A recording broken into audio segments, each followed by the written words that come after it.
As a successful 32-year-old architect spearheading major commercial developments across New England at a prestigious Boston firm, my life appears picture-perfect on the surface. My fiancé Nathan, a 34-year-old visionary in sustainable development project management, complements my professional drive with his unwavering support. Our wedding is set for next year, and I've poured my heart into renovating our charming craftsman-style home, transforming it into a sanctuary that reflects our shared dreams. Yet beneath this carefully constructed facade of success, a storm is brewing, one that threatens to unravel everything I've built. To understand the tempest that's about to unfold, I must take you back through the labyrinth of my family history, where the seeds of today's crisis were planted long ago. I grew up in an affluent Connecticut suburb, where appearances meant everything.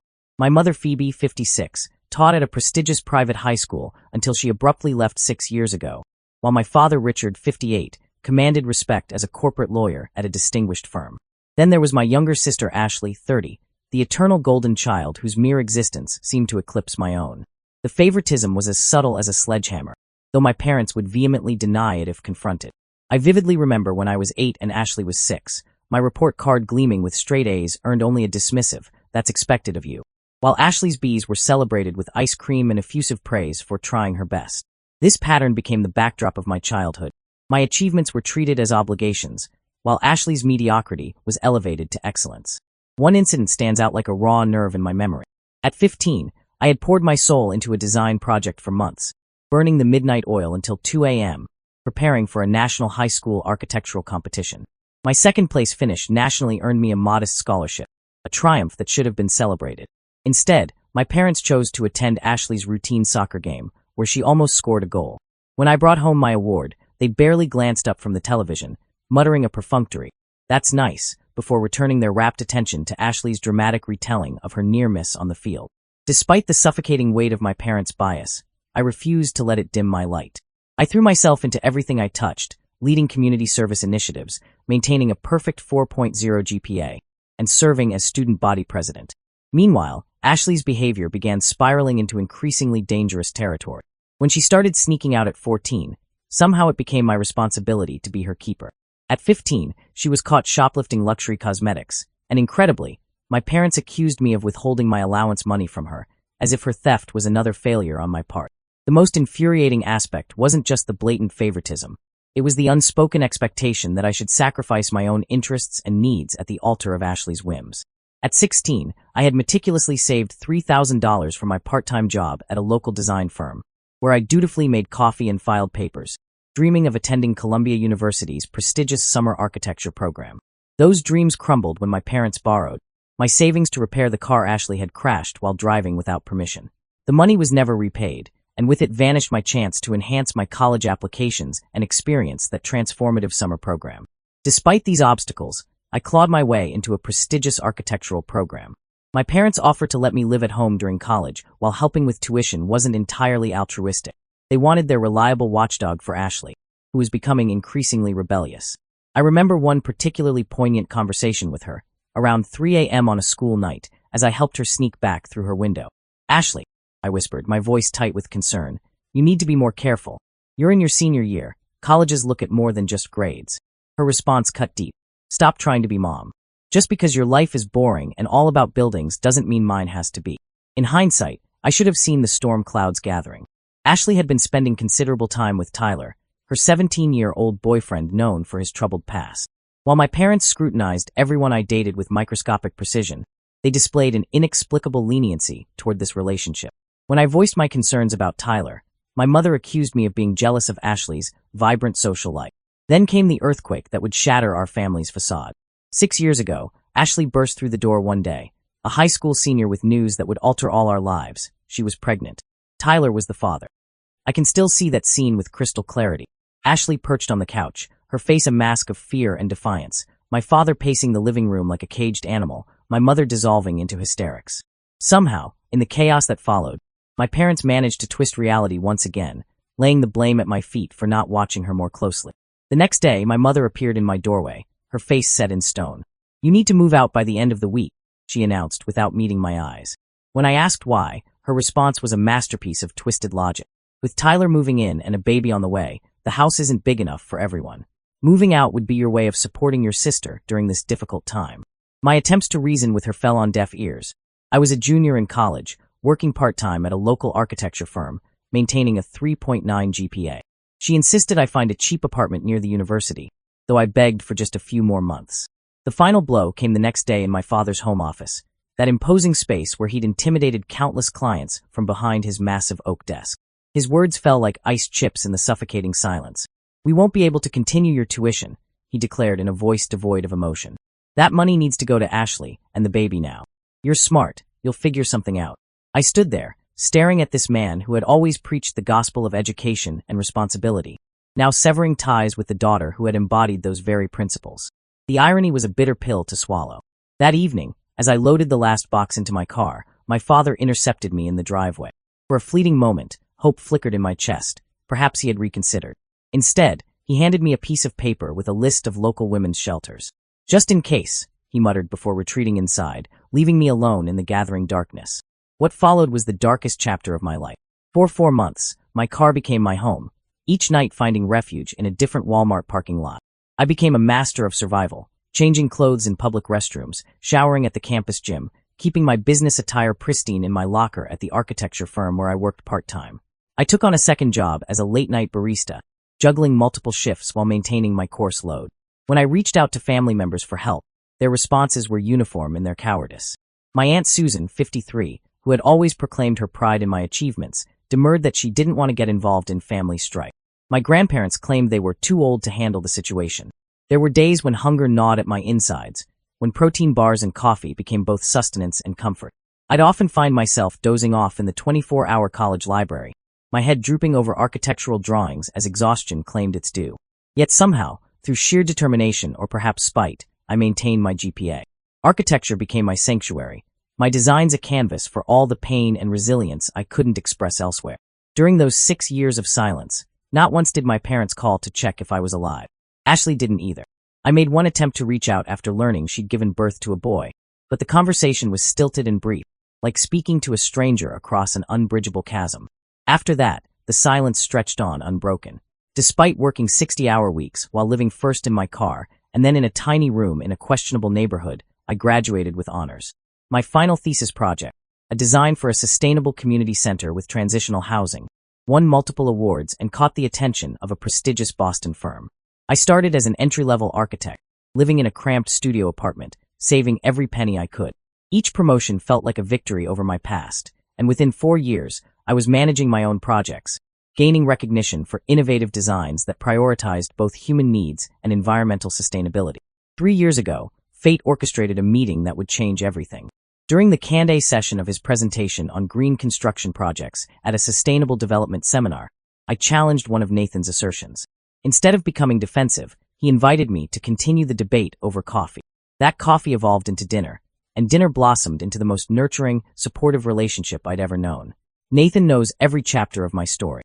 He was there when I bought my first home after being expelled, holding me as I broke down signing the papers, overwhelmed by the realization that I finally had a place where no one could force me to leave. He supported my vision to renovate it, transforming it into a space that celebrated all I'd overcome through the years. Through mutual connections, I occasionally caught glimpses of Ashley's life unfolding like a tragic play.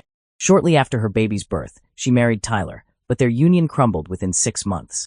By then, she was already expecting her second child, though the father vanished upon learning of the pregnancy. She then married Marcus 2 years later, but that marriage, too, dissolved when she had an affair. Now she's pregnant once again, the father's identity a mystery even to her.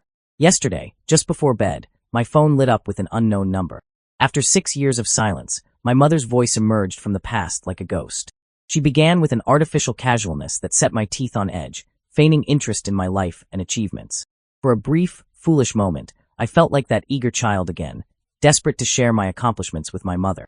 I had even started telling her about my recent promotion to senior architect and my engagement when she finally revealed her true purpose. They needed my help with Ashley and her children. My parents want me to return to Connecticut, claiming they're too old to care for 4 young children, with my father on the brink of retirement. They had the audacity to suggest that as the successful sister, it was my duty to support the family. "You've always been the responsible one." My mother cooed in that manipulative tone I remembered all too well. Now more than ever, Ashley needs her big sister. Family has to stick together. A cold laugh escaped me. Family has to stick together? I echoed, the words tasting like ash. Where was this family when I was sleeping in my car? When I was working 2 jobs and barely eating? When I had no one to turn to? I continued, cutting off my mother's attempts to interrupt. You completely abandoned me, kicked me out, stopped my education, all to support Ashley. And now that she's continued making poor choices and you're tired of dealing with the fallout, you expect me to sacrifice my life, career, and relationship to clean up your mess again. I hung up, telling her I would never again risk my life for Ashley. Since then, family members who refused to help me 6 years ago have been flooding my phone with messages, accusing me of being heartless and insisting that family helps family. They argue that since they're still family, and that holding on to resentment won't heal old wounds, I should at least meet with them. But this isn't about revenge. It's about protecting the life I built from the ashes they left me in. Update 1. The past 48 hours have been a whirlwind of emotions and revelations. My phone hasn't stopped buzzing with messages from extended family, each notification a fresh assault on my peace of mind. But it's the unexpected developments that have truly shaken my resolve. My mother sent a lengthy email, complete with heart-wrenching photos of my nieces and nephews. The oldest, now in kindergarten, is showing early signs of behavioral issues. The second child requires frequent medical attention, while the third is still a toddler, with another on the way. A message from an old family friend who teaches at Ashley's former high school revealed that my parents have been drowning in loans to cover Ashley's expenses and medical bills. My father has postponed retirement indefinitely, and they've already remortgaged their home.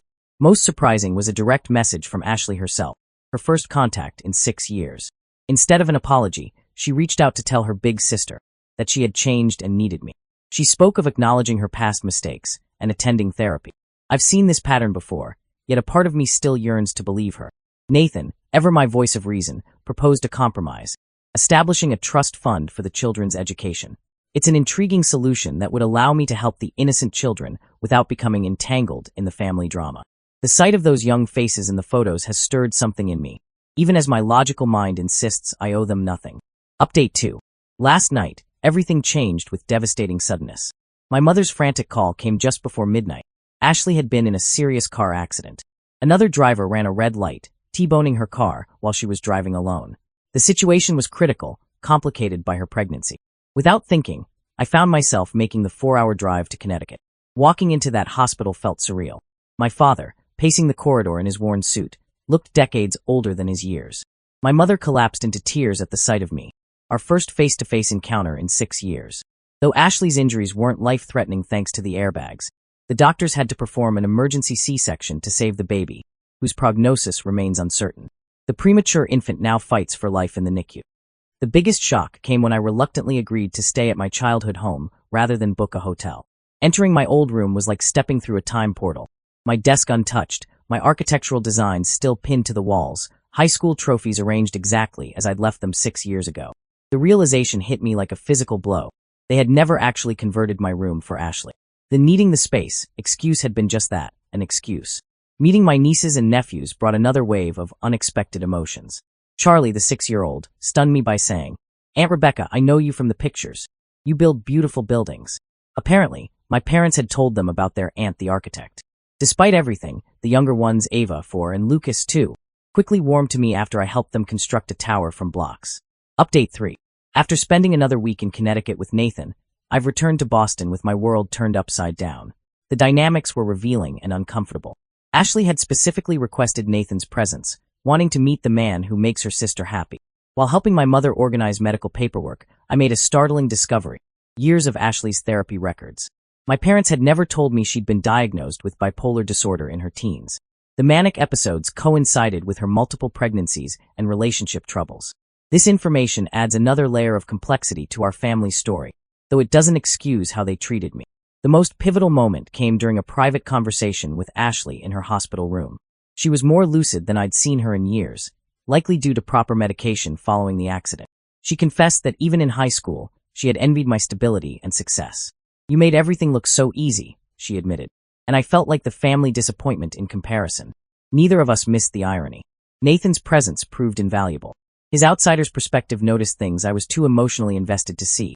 My father's inability to meet my eyes, betraying deep shame rather than the indifference I'd always assumed, and my mother's nervous habit of starting sentences only to stop abruptly, as if terrified of saying the wrong thing.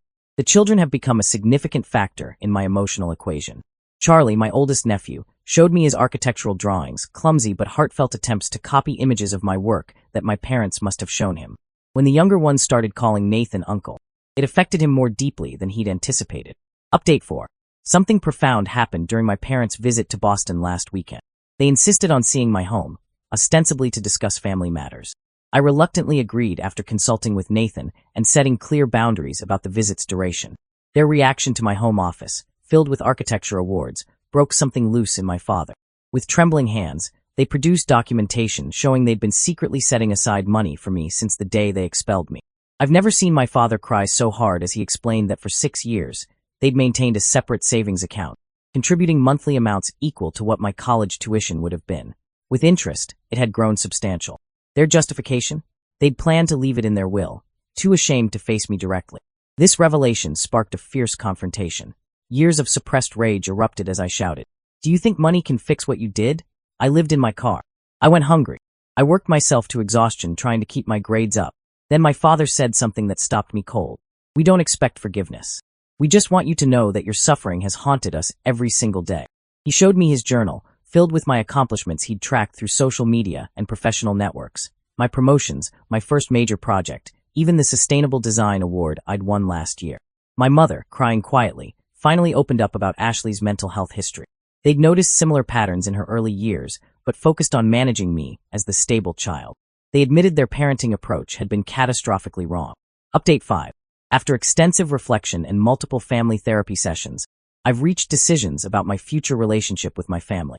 In response to their inquiry about Ashley's care, I helped them locate a reputable mental health and postpartum care facility in Boston, but with clear boundaries around my involvement. While I won't be personally involved in Ashley's daily care, I've leveraged my professional network to connect them with necessary resources. The money my parents saved has been transformed into a trust fund for Ashley's children's education, with me as trustee, ensuring the funds will be used appropriately while maintaining professional boundaries. Nathan's financial expertise and connections helped establish this arrangement. My relationship with my family has evolved in ways I never imagined. I've developed a structured approach to maintaining contact that protects my well-being. While I won't be returning to Connecticut or assuming caregiving duties, we've committed to continuing family therapy sessions and regular video calls with the children, with direct contact with Ashley limited to emergencies. My mother still calls frequently, but I've noticed a significant shift in her approach. She no longer makes demands or attempts guilt trips, instead sharing family news and respecting my boundaries when I say I'm too busy to talk. My father made the most unexpected gesture. Beyond a formal written apology detailing specific instances where he failed me as a father, he began seeing his own therapist. Instead of a generic sorry for everything, I received a thoughtful acknowledgement of specific harmful behaviors and their impact on my life. Ashley, now in treatment, is showing signs of genuine recovery at last. The baby is thriving and out of the NICU. I've arranged for a child psychologist to work with her older children, helping them process these changes. While maintaining emotional distance, I've decided to keep my family involvement in our wedding plans minimal. They'll be invited as guests, but the traditional family roles will be filled by friends who supported me through my darkest times. I'm at peace with my choices as I look toward the future. It's a carefully calibrated relationship that protects my mental health while acknowledging the complexity of family bonds. While it's not the complete reconciliation some might expect, I've learned that taking care of family doesn't have to mean sacrificing my own well-being or succumbing to toxic relationships. There's no neat, fairy tale ending where all is forgiven and forgotten. Instead, there's a realistic resolution with relationships reframed on healthier terms, professional help sought, and boundaries maintained. Sometimes, that's the best we can do, and that's okay.